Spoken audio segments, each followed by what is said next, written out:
I don't know. You I know, have. Devon that pulled Prudnik. Uh Devon that pulled Prudnik. huh. Denis would murder him. Yes, you heard it right. That's exactly what Engin said. Now, whether he's overestimating Siplenkov's powers or not, that we'll have to discuss in this video. Lots and lots of exciting subjects in this one, like John Brzenk versus Sasha Andreev, whether John is going to cut to 95 kilos or not. Devon Leret versus Denis Siplenkov. Finally, it looks like the beef between these two is about to get resolved. Alex Kurdecha versus Artem Morozov. This match may not happen. Engin Terzi's statement about Denis Siplenkov and Devon, as you just heard. We'll discuss that one as well. Kirill Sarychev versus Arthur Markarov, my bad. And the 6th edition of AMC tournament has been announced and it will happen this year. And finally, there are 5-6 arm wrestlers who I believe have made a big mistake competing at this East versus West 10 event. Who are they? Let's find out. But before that, please hit the thumbs up and subscribe to the channel.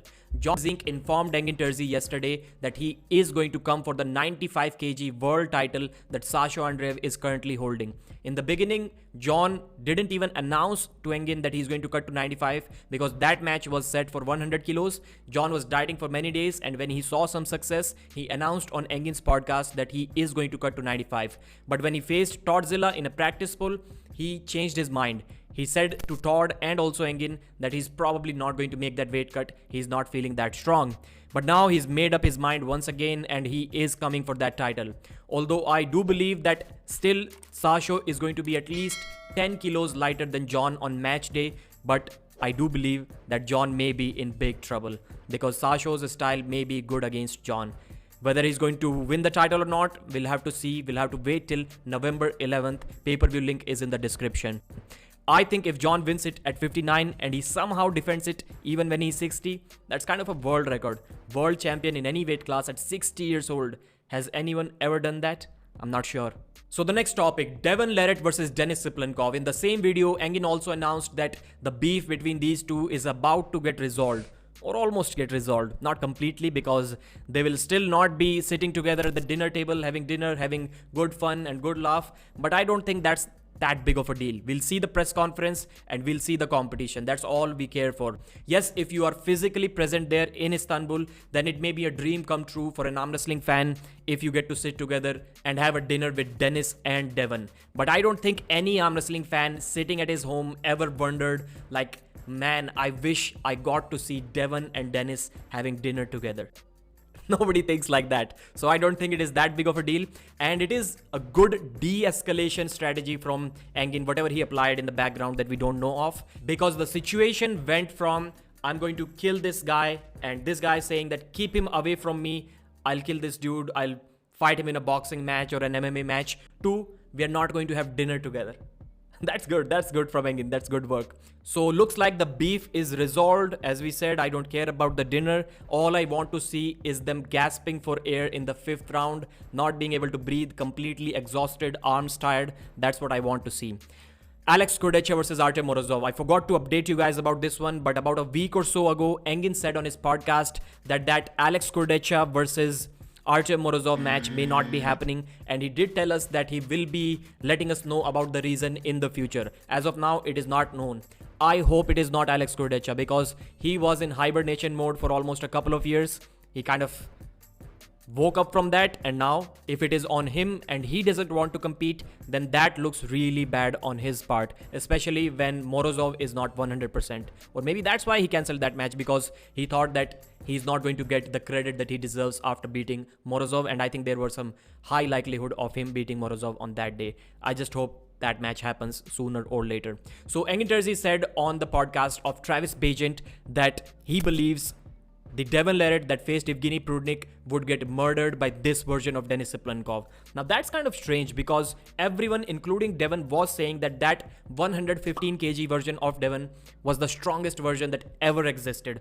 So is this Denis Siplenkov already that strong that he would destroy the best version of Devon that was there about 1 year ago? I don't think so. Denis may win that match, but it would not be any murder. That's what I think. Engin also said a few weeks ago that he believes in 2018, if Denis faced Devon right-handed as well, on that day, he would have killed him. And I totally agree with that. if you watched that left-handed match and you still commented after watching that Devon should have faced him right-handed and he would have beaten him that day, then my friend, your prediction level is really bad. You're not a very smart person. That day it wouldn't have mattered at all. So I agree with that statement, but not this one, when Engin is saying that he could have destroyed the 115 kg 1 year ago version of Devon. That is a big bold statement, and Engin doesn't make statements like these unless he thinks that the match is absolutely 50-50, because he did admit that initially he was thinking that Devon is going to be way too much for Denis. But looks like the training videos that we see online don't only work on us to hype up the match, they are working on Engin Terzi as well. Kirill Sarychev versus Artur Markarov. That was a surprise practice pull that we got to see, but it was cool. Obviously, Kirill was way too much for Artur Markarov. On the right hand, he had to top roll him. That was interesting because he was about twice the size of Artur, but if they measured their forearms and their wrist, they're basically the same. So Artur at 75 kg weight has the similar dimensions of his forearm and wrist circumference as Kirill Sarychev, who was weighing 142 kilos. That's simply insane. So on the right arm, Kirill was kind of struggling, or he had to go all out in order to beat Artur in a hook, but top roll was easy. And on the left arm, it was Kirill all day long. There wasn't anything that Artur can do about that. And Artur did clarify that his stronger arm is his right arm, and that was clearly evident in that practice poll. So AMC recently dropped a promo of their next edition, the 6th edition of the AMC tournament, which is going to be happening on December this year.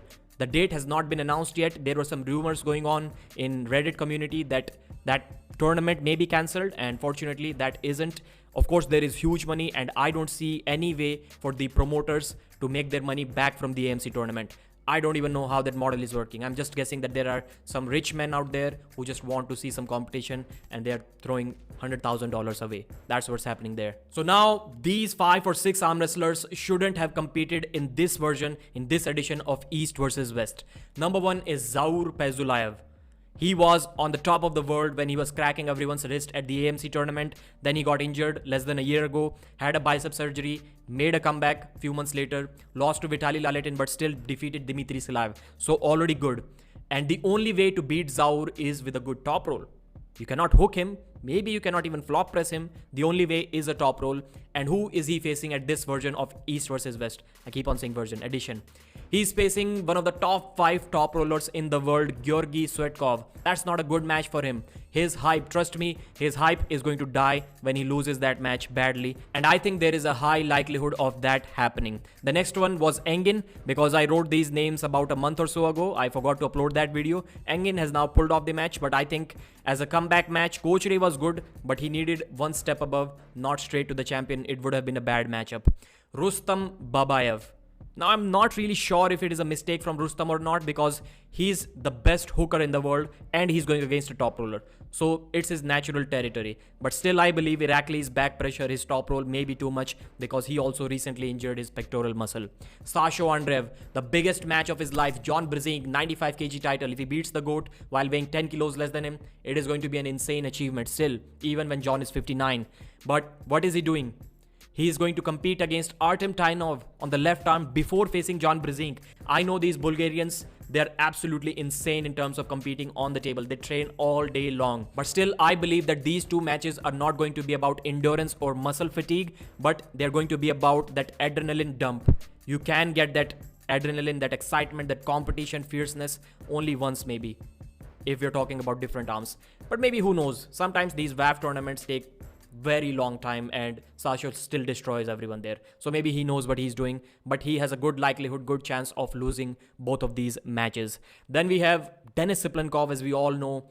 He was down and out after his surgery. Then he came back against John Brzenk 4 years later, and now he's up against Devon. I think it's a very tall ladder to climb, and I don't think there are enough steps on it. So Denis may fall and the hype may die. In today's world, the hype is the biggest thing. Whether you like it or not, it means a lot. And Denis Siplenkov's manager, Babkin, I think, but Denis is in such a position that he needs to take the big hype matches only. So the second match that could have made sense for Denis would have been, let's say, Denis versus Jerry. But that wasn't a big pay-per-view selling hype match. So the hype also needs to be catered for. Maybe that's why he's going straight for Devon. So John Brzenk, Devon, and then Levan Saginashvili. Don't you guys think that it is way too much? Like, too many expectations from a guy who's just returning.